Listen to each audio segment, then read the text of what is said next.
You don't belong in first class, she screamed, not knowing he'd just bought the airline. The morning sun cast long shadows through Terminal B at Hartsfield-Jackson Atlanta International Airport as Marcus Thompson approached Gate A12.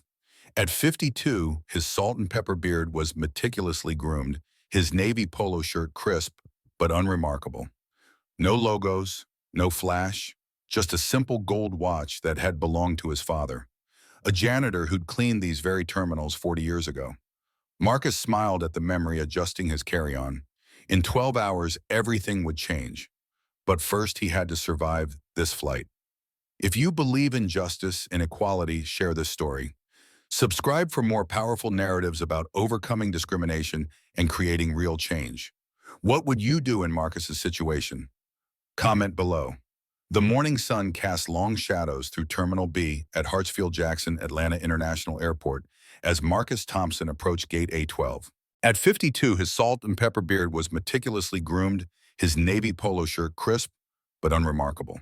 No logos, no flash. Just a simple gold watch that had belonged to his father, a janitor who'd cleaned these very terminals 40 years ago. Marcus smiled at the memory, adjusting his carry-on. In 12 hours, everything would change. But first, he had to survive this flight. The gate agent, a young woman named Brittany with perfectly styled auburn hair, barely glanced up as she scanned his boarding pass. "Have a nice flight, Mr. Thompson," she said automatically, her smile professional but distant. Marcus nodded, accustomed to the subtle shift in energy when people saw him. Not quite suspicion, not quite surprise, but something in between. The burden of being unexpected in certain spaces. First-class boarding had already begun. Marcus joined the short line, noting the usual cast of characters. Business suits, checking phones, a mother wrestling with a designer diaper bag. And her, Karen Richards, stood 3 people ahead, her voice carrying as she spoke into her phone. "No, tell them the Singapore merger needs those numbers by noon. I don't care about the time difference." Her blonde hair was pulled into a power bun, her cream-colored blazer screaming middle management, trying to appear executive level.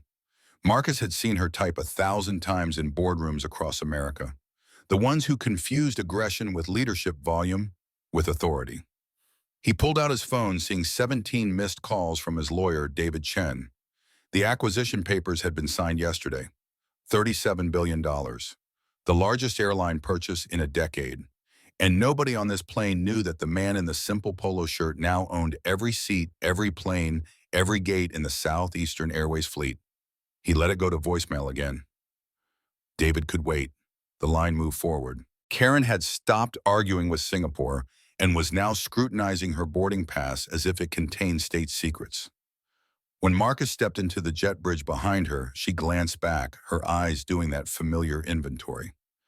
The assessment, the calculation, the dismissal. She turned away without acknowledgement, her heels clicking against the metal floor with military precision. The plane smelled like every commercial flight, a mixture of recycled air, coffee, and industrial cleaning products. First class was already half full. Marcus found his seat 2A and stowed his carry-on with practiced efficiency.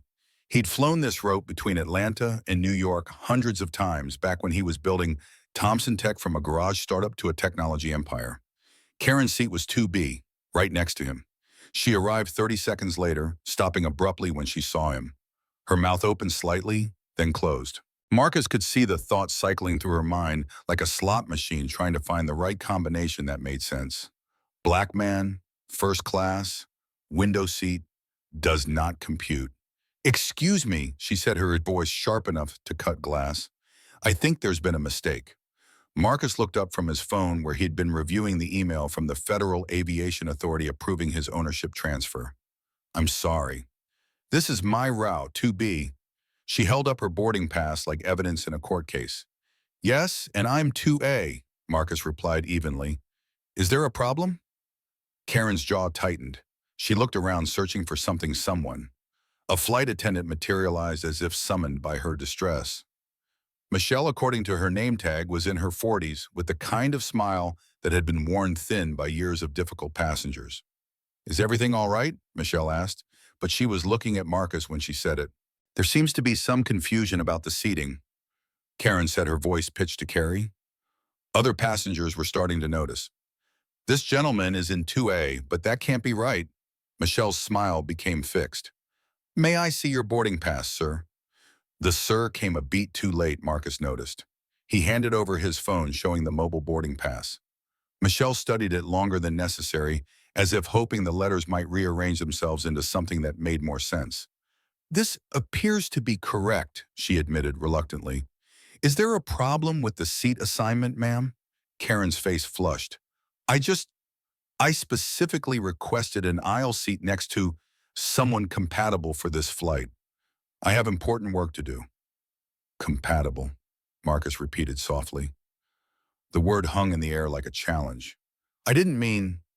Karen started then stopped. I just prefer to sit next to other business professionals. People who understand the importance of a quiet workspace. A man across the aisle, mid-30s, with a USC alumni pin on his lapel, looked up from his Wall Street Journal. Marcus saw him clock the situation, saw the slight shake of his head, but he said nothing. They rarely did. I assure you I understand the importance of a quiet workspace, Marcus said. I've run a few meetings in my time. Karen snorted. I'm sure you have. Look, nothing personal, but I'm the Senior Vice President of Strategic Development for Richardson Consulting. I'm flying to New York for a presentation that could determine the future of a $50 million contract. I need to be surrounded by an appropriate environment. An appropriate environment, Marcus echoed. He was keeping at his voice level, but inside a familiar fire was building.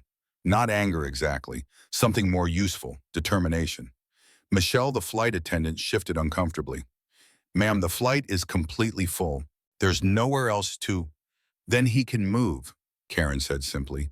Surely there's a seat in economy that would be more suitable. The word suitable dripped with implication. Marcus saw Michelle actually consider it, saw her eyes flick between them, calculating the path of least resistance. The other first-class passengers were all watching now, some pretending not to, others openly staring. I'm quite comfortable here, Marcus said. But thank you for your concern about my suitability. Karen's hands clenched around her phone. This is ridiculous. I want to speak to the head flight attendant. Now. Michelle nodded quickly, grateful for an excuse to leave. I'll get Sandra. She's our lead. As Michelle hurried away, Karen remained standing in the aisle, blocking other passengers trying to board. An elderly white couple squeezed past her, the woman muttering something about making a scene. They took their seats in row 3, but their eyes kept darting back to the drama. Marcus pulled out his phone and opened his notes app. He began typing, Acquisition Day 1 observations. Gate agent disconnection from passengers. First-class attendant assumption bias. Passenger empowerment to demand suitable seatmates. Bystander effect in full display. Are you texting about this? Karen demanded, noticing his typing. Are you trying to make this into some kind of thing? Just taking notes, Marcus replied. I'm a student of human behavior. Human behavior? She scoffed. Let me tell you about human behavior. I've worked 20 years to be able to afford first class. 20 years of 16-hour days, missed birthdays, sacrificed weekends. I've earned the right to be comfortable. I'm sure you have, Marcus agreed, though comfort seems to mean different things to different people. Before Karen could respond, Sandra arrived. She was older, maybe 60, with silver hair, and the kind of authoritative presence that came from decades of handling difficult situations at 30,000 feet. But even she did a subtle double take seeing Marcus in 2A. I understand there's some concern about seating arrangements, Sandra said carefully. Karen launched into her complaint with the efficiency of someone used to being heard. Marcus let her talk, watching Sandra's face. The lead flight attendant was trying to remain neutral, but he could see her sympathy tilting toward Karen. It always did. Mr. Thompson, Sandra said when Karen finally paused for breath, would you be willing to consider moving to another seat as a courtesy? A courtesy to whom? Marcus asked. Sandra blinked. To ensure all our passengers are comfortable. Am I making anyone uncomfortable simply by sitting in the seat I paid for? The USC alumni man across the aisle shifted in his seat. A black woman in 3C who'd been watching silently made a small sound of approval, but still nobody spoke up. Karen seized on Sandra's hesitation. Look, I don't want to make this bigger than it needs to be, but I have friends on the board of Southeastern Airways. One phone call, and Marcus almost smiled. If only she knew she was threatening to call his employees. That won't be necessary, Sandra said quickly. Mr. Thompson, we could offer you a full refund and a voucher for a future flight if you'd be willing to take a later departure.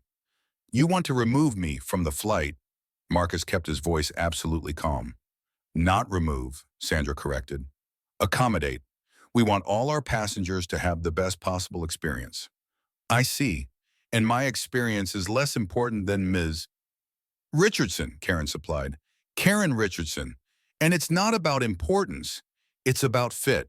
You have to understand first class has certain expectations. Marcus stood slowly. At 6'2", he towered over both women. He saw Karen take an involuntary step back, saw Sandra's hand move slightly as if ready to signal for help. I've been flying first class since before you earned your wings, Sandra, Marcus said quietly. My first upgrade was in 1994. I was 23, had just sold my first company. The flight attendant asked me 4 times if I was in the right cabin.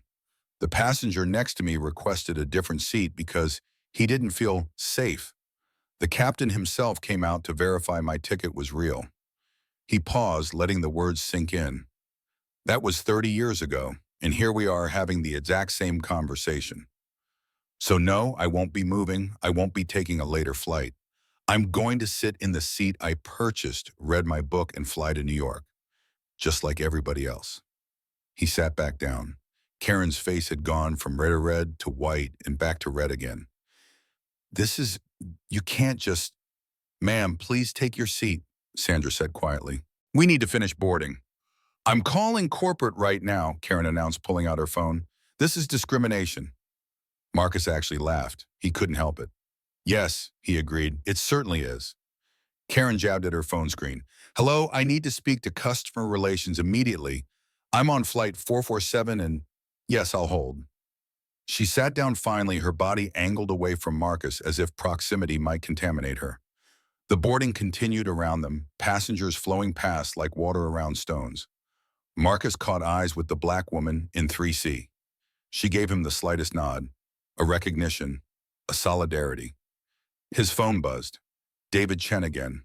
Marcus declined the call and texted back, "In-flight situation, will call when landed." David's response was immediate. "The announcement is scheduled for 2 p.m. Board wants you there." Marcus typed, "I'll be there, learning a lot about our corporate culture." "What?" "Tell you later." He put his phone in airplane mode and pulled out his book, James Baldwin's The Fire Next Time. He'd read it a dozen times, but it felt appropriate today. Karen was now talking loudly to someone at corporate. "Richardson, Richardson.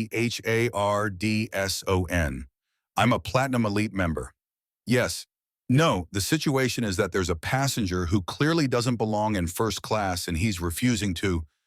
"What do you mean you can't? This is ridiculous." More passengers were boarding. A young black man in a business suit took 4B directly behind Karen.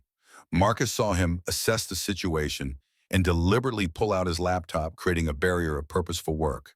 Don't get involved. Stay neutral. Survive. A white woman with a yoga mat took 1B diagonal from Marcus. She looked between him and Karen, seemed about to say something, then thought better of it. She pulled out noise-canceling headphones. The plane was filling up.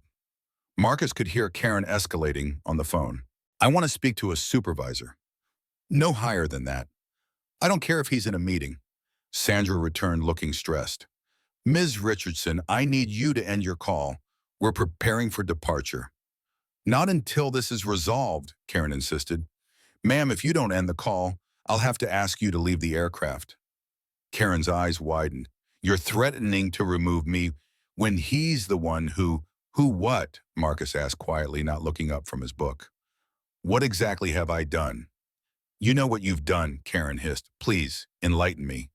Karen turned to Sandra. "He's being deliberately provocative. He's trying to cause a scene." "I'm reading James Baldwin," Marcus said, showing the cover. "Is that provocative?" The USC alumni man finally spoke. "Look, everybody, just calm down. It's a 2-hour flight. Can't we all just..." "Stay out of this," Karen snapped at him. He immediately retreated behind his newspaper. Sandra's radio crackled. "Sandra, we need to close the door in 2 minutes." Ms. Richardson, please end your call. Karen stabbed at her phone. I'll be calling back, she told whoever was on the other end. This isn't over. She shoved her phone into her purse with enough force to test the leather's durability. The tension in first class was thick enough to cut. Marcus kept reading, but he was aware of every eye on him, every whispered conversation. A flight attendant's voice came over the intercom. Ladies and gentlemen, we're about to close the aircraft door. Please ensure your seatbelts are fastened and all electronic devices are in airplane mode. Karen buckled her seatbelt with sharp, angry movements. She pulled out her laptop, opening it to create a wall between herself and Marcus. He caught a glimpse of her screen, an email with the subject line, Urgent Discrimination on Flight 447. She was typing furiously, Board of Directors. I am currently experiencing a situation on Flight 447 that exemplifies the declining standards of Southeastern Airways.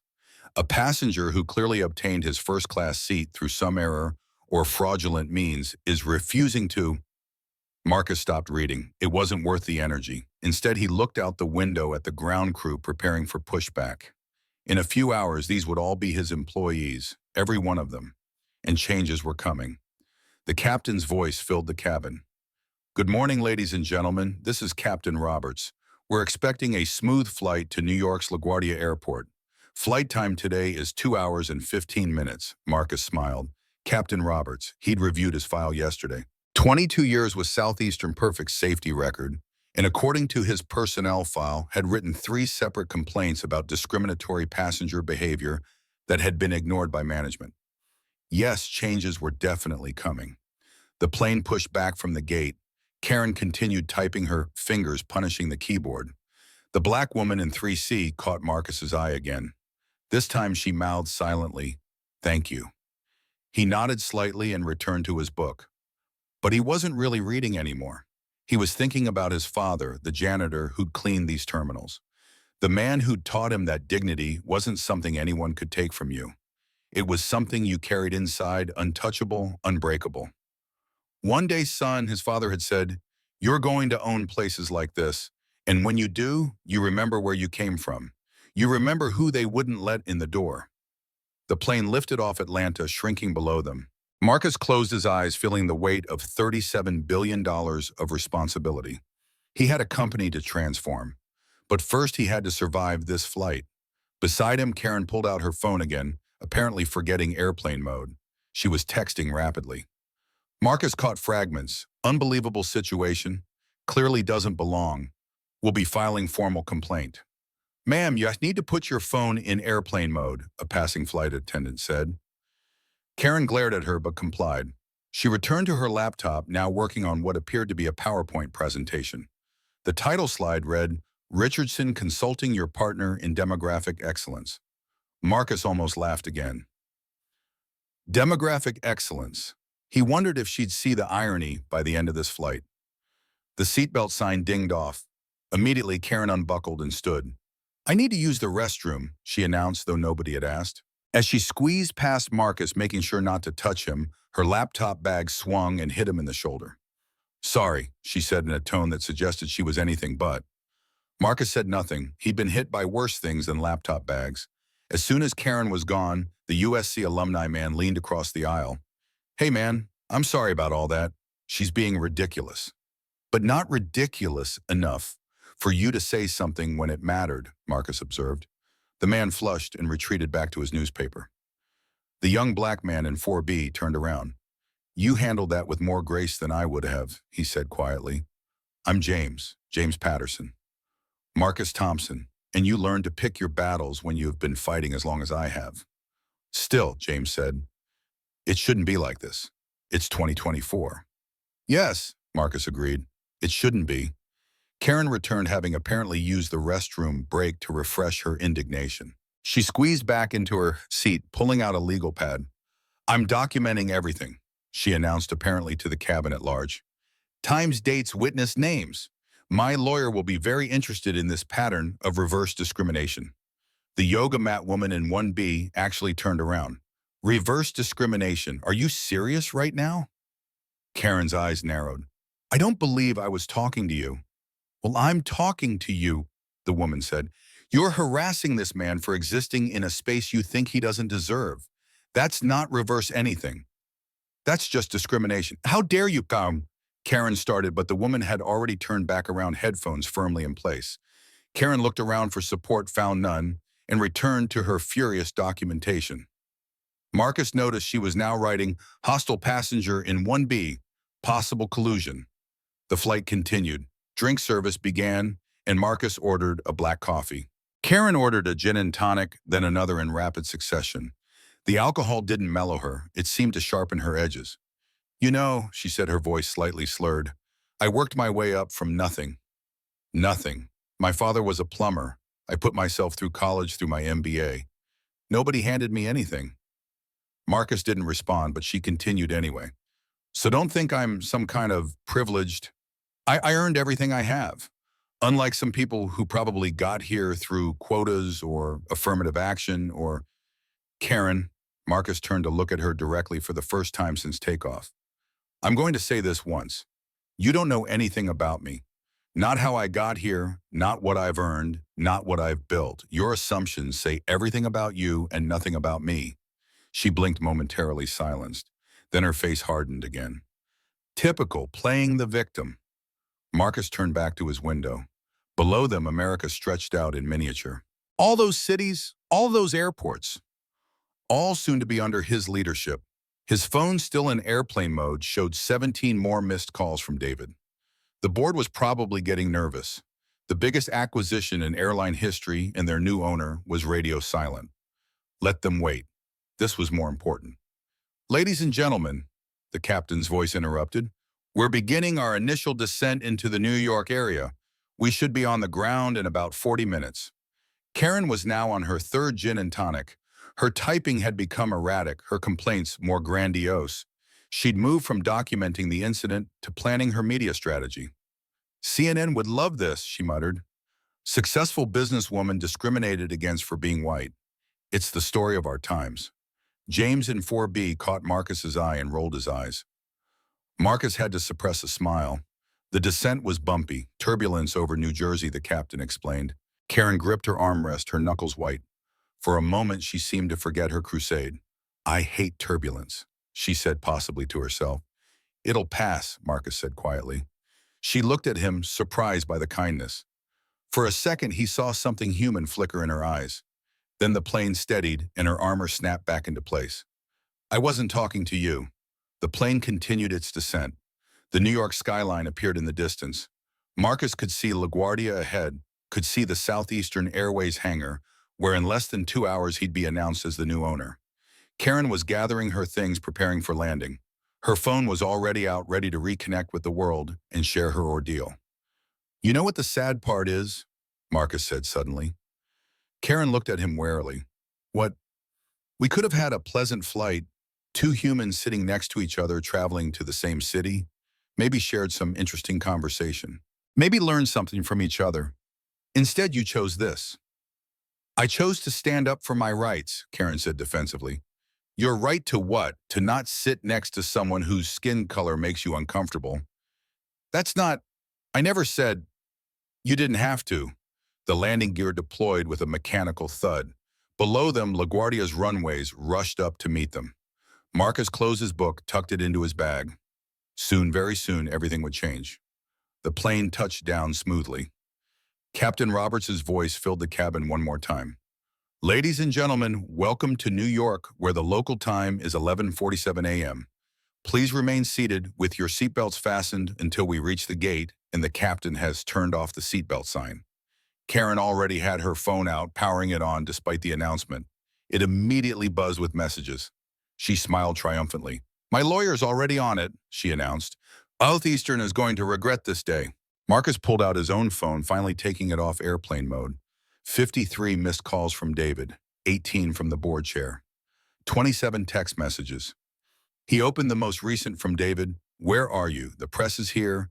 The board is here. We announce in 45 minutes. Marcus typed back, at the gate. Be there soon. Have Sandra Martinez from Flight 447 and Captain Roberts meet me in the conference room after. Who? You'll see. The plane reached the gate. The seatbelt sign dinged off and passengers jumped up in the usual scramble for overhead bins. Karen was already standing, pulling down her bag with aggressive efficiency. "I hope you're proud of yourself," she said to Marcus. "Ruining my flight, making me miss important prep time. My presentation is in 2 hours." Marcus stood slowly retrieving his single carry-on. "Good luck with your presentation," she snorted, "like you'd understand anything about $50 million deals." Marcus smiled. It wasn't a kind smile. You'd be surprised. They filed off the plane, Karen pushing ahead, already on her phone with someone, her voice carrying back. "Yes, Flight 447. Discrimination lawsuit. I have witnesses." Marcus walked slower, thanking the flight attendants at the door. Sandra looked uncomfortable when she saw him. "Have a good day, Mr. Thompson," she said stiffly. "Sandra, you might want to stay near the airport for the next few hours." She looked confused. "I'm sorry, Mom. Just trust me. Stay close." He walked up the jet bridge, entering the terminal. Karen was ahead, marching toward baggage claim like a general heading to war. Other passengers from their flight dispersed into the crowd. James, the young black man from 4B, caught up with him. "Hey, I just wanted to say again, respect for how you handled that." "James, what do you do for a living?" "I'm in corporate development." "Why, me?" Marcus handed him a business card. It was simple, just his name and a phone number. "Call me next week. I might have something interesting for you." James looked at the card, confused. "Thompson. Wait, are you the Marcus Thompson, Thompson Tech?" But Marcus was already walking away, heading not for the exit, but for a door marked "Authorized Personnel Only." He punched in a code and it opened. Behind him, he heard James say, "Holy shit." The secure corridor led to Southeastern Airways executive offices at LaGuardia. Marcus had been here once before during due diligence, but then he'd been surrounded by lawyers and investment bankers. Now he walked alone, his footsteps echoing off the polished floors. His phone rang. David Chen. "Marcus, where the hell are you? The press conference is in 30 minutes. "I'm in the building. David, I need you to do something for Mom. Pull all the complaint files for discriminatory passenger behavior over the last 5 years." "What now, Marcus? The Wall Street Journal is here. Bloomberg, CNBC. This is your moment." "It's about to be. Also find out everything you can about a passenger named Karen Richardson. She was on flight 447 this morning, Platinum Elite member." "Marcus, what's going on?" "Corporate culture assessment. See you in 20. He ended the call and continued walking. The executive floor was buzzing with activity. Assistants ran between offices, caterers set up for the press conference, and through the glass walls of the main conference room, he could see the board gathering. Marcus stopped at a different door, a smaller conference room usually used for staff meetings. He entered and sent a quick text to his assistant, Sheila. "Need Captain Roberts and lead FA Sandra Martinez from Flight 447 here, ASAP." Then he sat and waited. 5 minutes later, the door opened. Captain Roberts entered, first tall and graying, with the kind of steady presence pilots cultivated. Sandra followed, looking confused and worried. "Mr. Thompson," Captain Roberts said, "they said you wanted to see us." "Sit, please." Marcus gestured to chairs across from him. "Do you know who I am?" They exchanged glances. "They said you're from corporate," Sandra ventured. "As of yesterday, I own Southeastern Airways. All of it." Sandra's face went white. "Oh my God, the flight, this morning. I didn't know.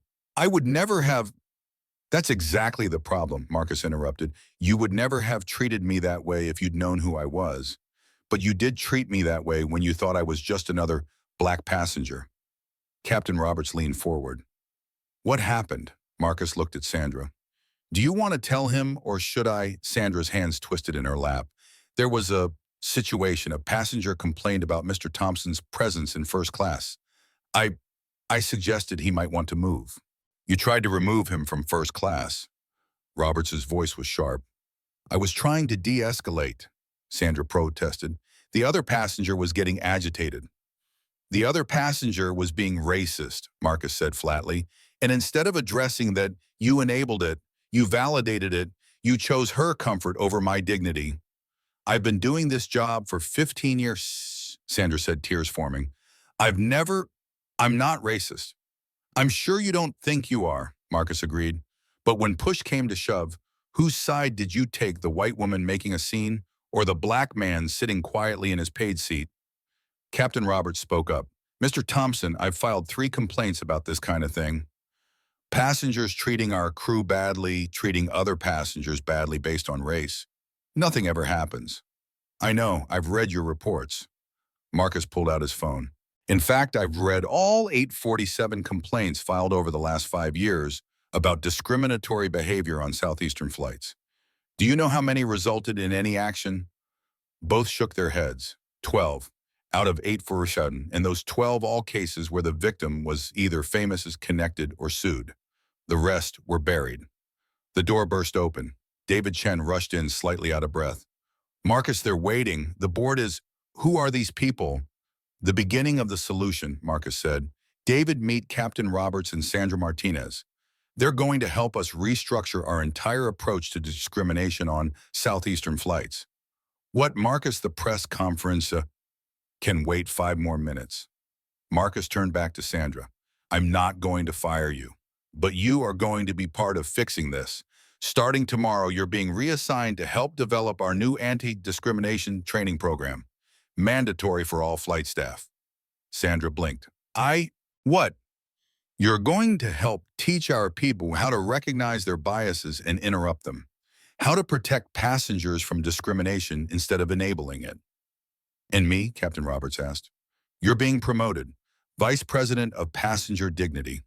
Yes, that's a new position. Your job is to ensure that every complaint is investigated, every incident is addressed, and every passenger, regardless of race, religion, or any other factor, is treated with respect. David's phone buzzed. Marcus, they were actually starting to panic. The journal is threatening to leave. Marcus stood. Then let's not keep them waiting. He looked at Sandra and Roberts. Come with me, both of you, to the press conference. Sandra looked terrified, to the beginning of something better. They walked together through the executive floor, heads turned, whispers followed. Who were these people with the new owner? The main conference room was packed. Cameras, lights, reporters with notebooks and recorders. The board sat at a long table at the front. Harold Morrison, the board chair, stood when he saw Marcus. Thank God. We were starting to think you'd gotten cold feet. Just the opposite, Marcus said. He walked to the podium, Sandra and Roberts flanking him. The room fell silent. Good afternoon, I'm Marcus Thompson, and as of yesterday, I'm the owner and CEO of Southeastern Airways. Cameras clicked. Reporters leaned forward. Before we discuss the future of this airline, I want to tell you about my flight this morning. David's face showed panic. This wasn't the prepared speech. I flew first class from Atlanta to New York, seat 2A, and a passenger demanded I be removed from first class because she didn't think I belonged there. The flight crew considered accommodating her request. The room was dead silent now. This wasn't unusual. In fact, according to our records, similar incidents happen on Southeastern flights approximately 3 times per day. That's over 1,000 incidents per year of passengers being harassed, humiliated, or discriminated against while using our services. A reporter raised her hand. Mr. Thompson, are you saying Southeastern has a discrimination problem? I'm saying Southeastern has a discrimination crisis, and it ends today. Marcus pulled out his phone. This morning, that passenger, Karen Richardson, sent emails to our board, posted on social media, and called our corporate offices to complain about my presence in first class. She threatened lawsuits. She claimed she was being discriminated against because I, a black man, was allowed to sit in the seat I paid for. He looked directly at the cameras. Ms. Richardson, if you're watching, you should know your complaint has been received by the owner. Personally. Mendeled another reporter, what are you going to do about it? Everything. Marcus gestured to Sandra and Roberts. These are the first members of our new Passenger Dignity Initiative. Captain Roberts, who has been fighting this fight alone for years, will lead it. Sandra Martinez, who this morning showed me exactly how our unconscious biases affect our service, will help train our entire staff.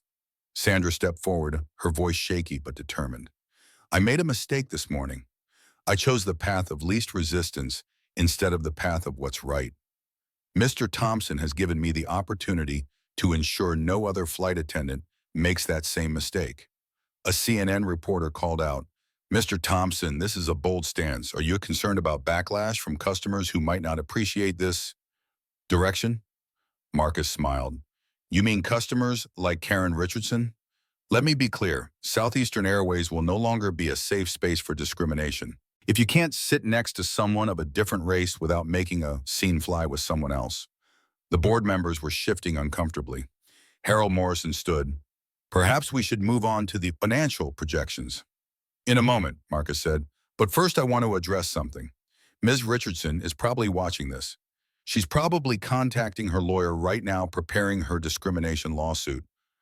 So let me save everyone some time. He pulled out a tablet, swiped to a document. This is the security footage from Flight 447 this morning. It shows Ms. Richardson demanding my removal, calling me unsuitable for first class, and yes, it captures the moment when our flight crew tried to accommodate her bigotry. The room exploded with questions. Marcus raised his hand for silence. But more importantly, this is just one incident of thousands. So here's what we're doing. Effective immediately 1. Any passenger who harasses another passenger based on race, religion, sexual orientation, or any other protected characteristic will be permanently banned from Southeastern Airways. 2. Any employee who enables such discrimination will be retrained or terminated. 3. We're establishing a passenger advocate on every flight, a crew member specifically trained to intervene in discrimination situations. 4. We're creating a real-time reporting system. Passengers who experience discrimination can report it immediately and it will be investigated within 24 hours. 5. We're partnering with the NAACP, the Anti-Defamation League, and other civil rights organizations to audit our practices and hold us accountable. David had given up trying to get Marcus back on script. He was texting furiously, probably doing damage control with investors. Mr. Thompson, a Bloomberg reporter, asked, "This is unprecedented for an airline. The financial implications? The financial implications of doing the right thing are always better than the cost of maintaining injustice," Marcus replied. "But if you need numbers, we lose an estimated $100 million annually from passengers who choose other airlines because of discrimination they've experienced or witnessed on our flights. We're going to win them back." His phone buzzed. A text from Sheila. "Karen Richardson is here. She's demanding to speak to the CEO." Marcus almost laughed. "Ladies and gentlemen, if you'll excuse me for just one moment. It seems we have a visitor." He whispered to David, "Bring her in." What Marcus know? Trust me. 2 minutes later, the conference room doors opened. Karen Richardson stormed in still in her cream blazer from the flight, her face flushed with anger and afternoon gin. "I demand to know which one of you is the CEO," she announced to the room. The reporters turned their cameras toward her, sensing drama. Marcus stepped forward. "Hello again, Ms. Richardson." She froze, her eyes widened. The color drained from her face as recognition dawned. "You..." "Marcus Thompson, owner and CEO of Southeastern Airways. You wanted to speak to me." Karen's mouth opened and closed like a fish gasping for air. The cameras captured every second. You, this morning." "Yes, this morning. When you tried to have me removed from first class. When you called me unsuitable. When you said I didn't belong." "I didn't know." "Exactly. You didn't know who I was. You just saw a black man and made assumptions. The same assumptions that millions of passengers face every day." Karen looked around the room, seeing the cameras, the reporters scribbling notes, the board members watching in fascination and horror. "This is a setup," she said weakly. "You trapped me." "No, Ms. Richardson. I simply existed in a space you thought was yours alone. Your reaction to that existence is why we're here." A reporter called out, "Ms. Richardson, do you have any comment on the incident this morning?" Karen turned toward the voice, then back to Marcus. "I want to speak to my lawyer." "That's your right," Marcus said. "But while you're here, I want to offer you something." She looked suspicious. "What?"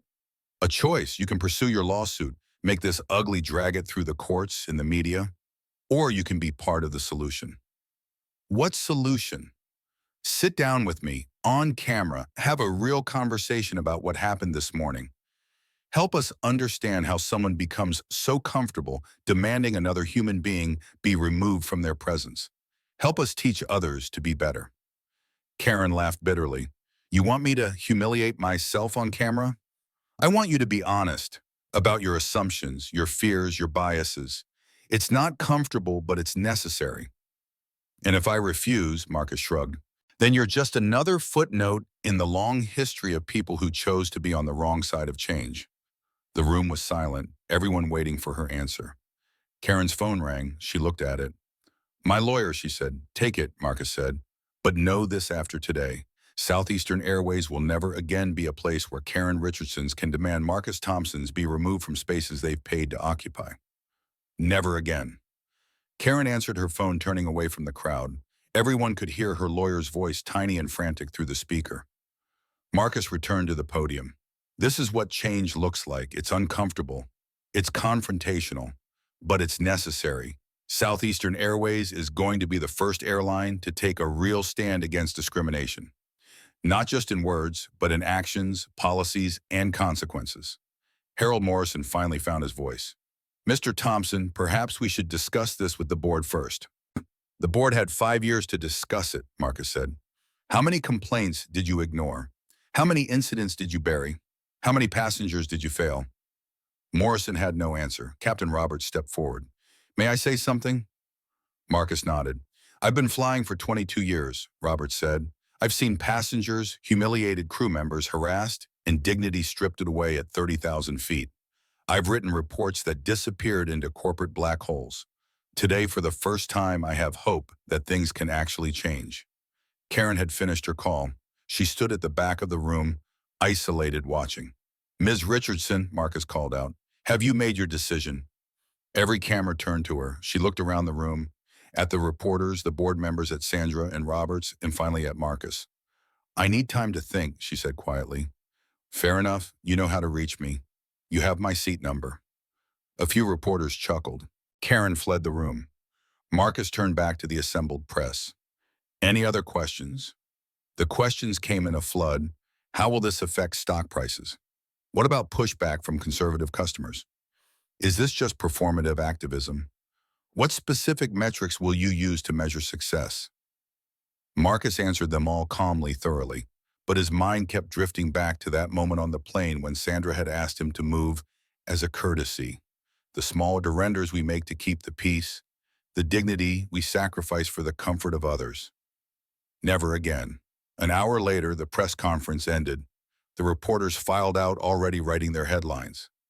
Airline CEO takes stand against discrimination. Billionaire's airplane justice. The flight that changed everything. David approached him. You know this is going to cost us millions in the short term and make us billions in the long term, Marcus replied. When we become known as the airline that actually gives a damn about all its passengers. The board is furious. The board can be replaced. Sandra approached hesitantly. Mr. Thompson, I wanted to apologize again and to thank you for the second chance. Don't thank me. Earn it.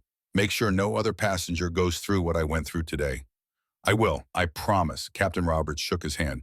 This is really happening, the changes. It's really happening. I want a comprehensive plan on my desk by Monday. Every policy, every training module, every accountability measure. You'll have it. As they left, Marcus's phone rang. Unknown number. Marcus Thompson. Mr. Thompson, this is James Patterson from the flight. James, I was hoping you'd call.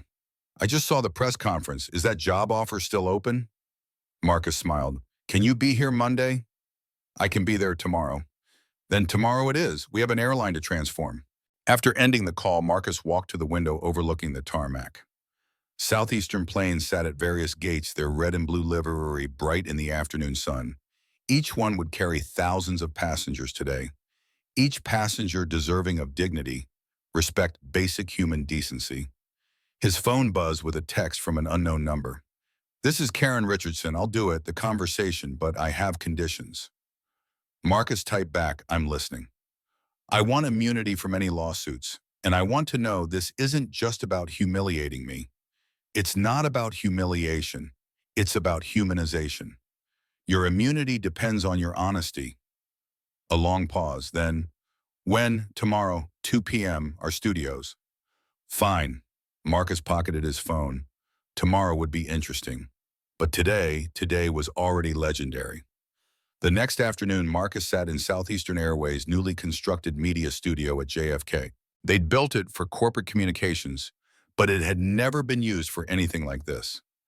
Karen Richardson sat across from him, her armor of yesterday replaced with subdued gray.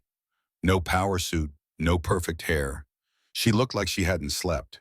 Between them sat Dr. Beverly Adams, a renowned psychologist and expert on implicit bias. Marcus had insisted on a moderator to keep the conversation productive. "We're going live in 2 minutes," the producer said. Karen's hands shook slightly. "I still can't believe I'm doing this."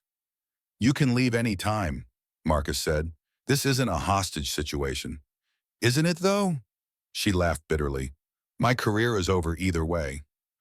"Your career at Richardson Consulting, maybe. But not your life, not your ability to grow." Dr. Adams leaned forward. "Before we start, I want both of you to remember this isn't about winning or losing. It's about understanding." The producer counted down. "We're live in 5, 4, 3. A red light turned on. Dr. Adams smiled at the camera. "Good afternoon, I'm Dr. Beverly Adams, and today we're witnessing an unprecedented conversation. Yesterday, an incident on Southeastern Airways Flight 447 sparked national attention.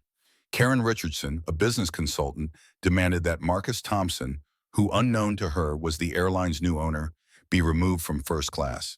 They've agreed to discuss what happened, why it happened, and what we can all learn from it." She turned to Karen. "Let's start with you. Take us back to yesterday morning." Karen swallowed hard. "I was stressed. I had a huge presentation, a make-or-break moment for my company. I got to my seat and saw—" She paused, looking at Marcus. "I saw Mr. Thompson. What was your first thought?" "That there had been a mistake." "Why?" Karen was silent for a long moment. "Because he didn't look like he belonged there." "Can you be more specific?" "He was dressed casually. No suit. No visible signs of—" She trailed off. "Wealth," Dr. Adams supplied. "Success," Karen corrected, then caught herself. "I mean the kind of success I associate with white people," Marcus said quietly. Karen flinched but nodded. "Yes." Dr. Adams turned to Marcus. "What were you thinking when she first objected to your presence?" "Here we go again," Marcus said simply. "It wasn't my first time. It won't be my last. But something was different this time. This time I owned the plane." He looked directly at the camera. "But that shouldn't matter. Whether I'm a billionaire or a teacher or unemployed, I had a right to that seat. My humanity doesn't increase with my net worth." "Karen," Dr. Adams said, "when my security was called, what were you hoping would happen?" Karen's face reddened.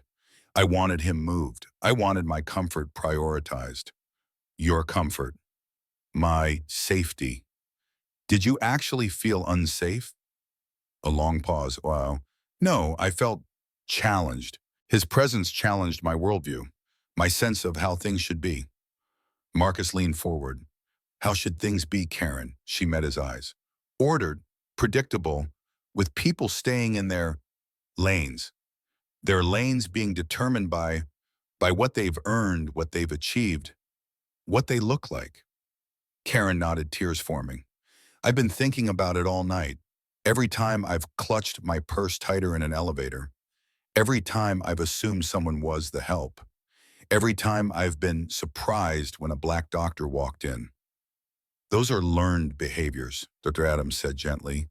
"The question is, what do we do once we recognize them?"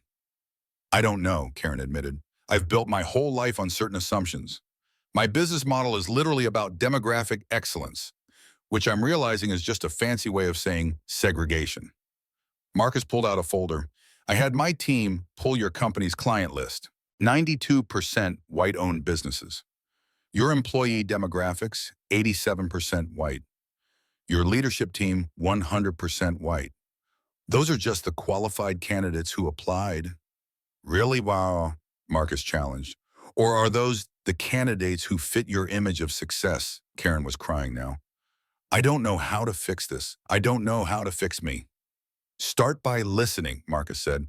"Start by stepping back. Start by questioning every assumption." Dr. Adams intervened. "Marcus, let's talk about your response. You could have had her arrested, sued, destroyed her publicly. Why this?" "Because Karen Richardson isn't the problem. She's a symptom. There are millions of Karens comfortable in their bubbles, never questioned, never challenged. Destroying her changes nothing. But maybe converting her changes something. Converting sounds religious, Karen said. It is in a way. Converting from the religion of supremacy to the reality of equality. The producer signaled, viral moment. The conversation was being shared thousands of times per minute. Dr. Adams continued, Karen, tell us about your father, the plumber. Karen wiped her eyes. He worked so hard, came home covered in shit, literally. He'd wash up in the garage before coming inside. He was so proud when I got my MBA, said I'd never have to get my hands dirty. And somewhere along the way, Marcus said not unkindly, you started believing that made you better than him. Yes, Karen whispered. God, yes. I became everything he fought against.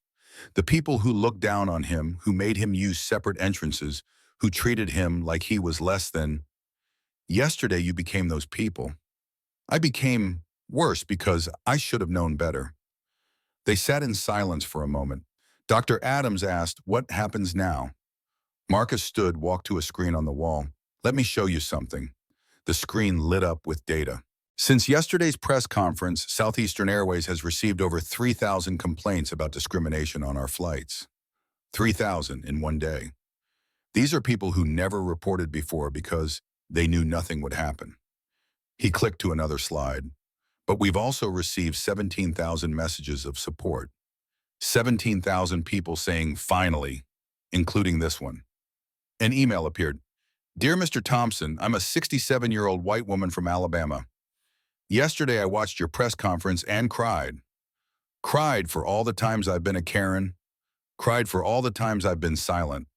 Thank you for making me see. I'm booking my next flight on Southeastern, and I promise to do better. Margaret Stevens.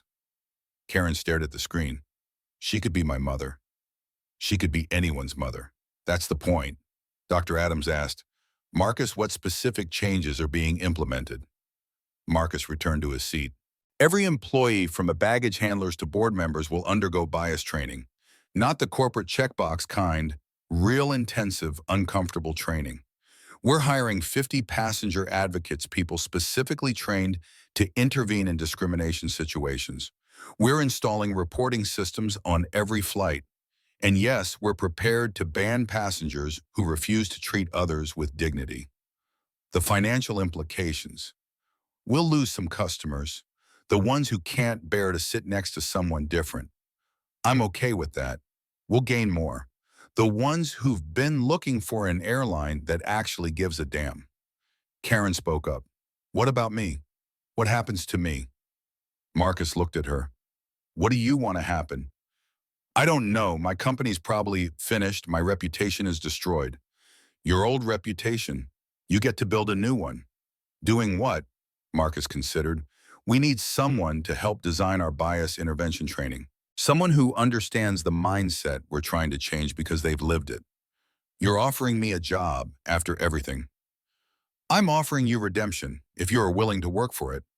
Dr. Adams smiled. This is unprecedented. Everything about this is unprecedented, Marcus agreed. But that's what change looks like.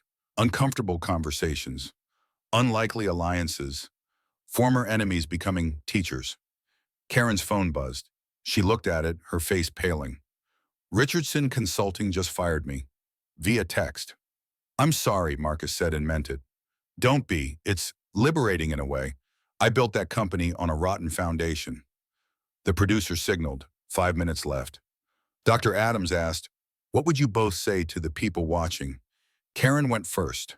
To the Karens out there, and you know who you are, stop. Just stop.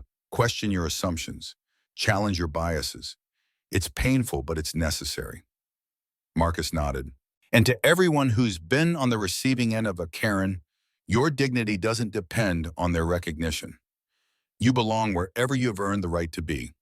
And now, at least on Southeastern Airways, we'll make sure you're treated accordingly. Last question, Dr. Adams said. Do you think this conversation will change anything? It changed me, Karen said quietly. It changed Southeastern Airways, Marcus added. Maybe that's enough for a start, Dr. Adams concluded. The red light went off. Karen slumped in her chair. That was the hardest thing I've ever done. It was also the bravest, Marcus said. She looked at him. Were you serious about the job? Dead serious. But you'll start at the bottom. Learning, not leading. Okay. Yes, I'll do it. They shook hands. The woman who tried to have him removed from a plane was now his employee. The irony wasn't lost on either of them. Marcus's phone buzzed. David Chen, check the news. He turned on CNN. The breaking news banner read, 3 major airlines announced discrimination policies following Southeastern Initiative. The anchor was saying, in an unprecedented move, United, Delta, and American Airlines have all announced new anti-discrimination policies, apparently prompted by yesterday's dramatic revelation from Southeastern Airways CEO Marcus Thompson. Karen watched stunned. It's actually happening. Industry-wide change. From one flight, Marcus said, from one moment when you decided I didn't belong. I'm so sorry. Don't be sorry. Be better.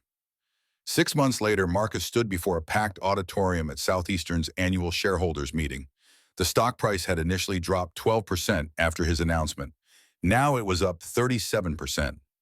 Ladies and gentlemen, he began, 6 months ago, a passenger tried to have me removed from first class for the crime of existing while black.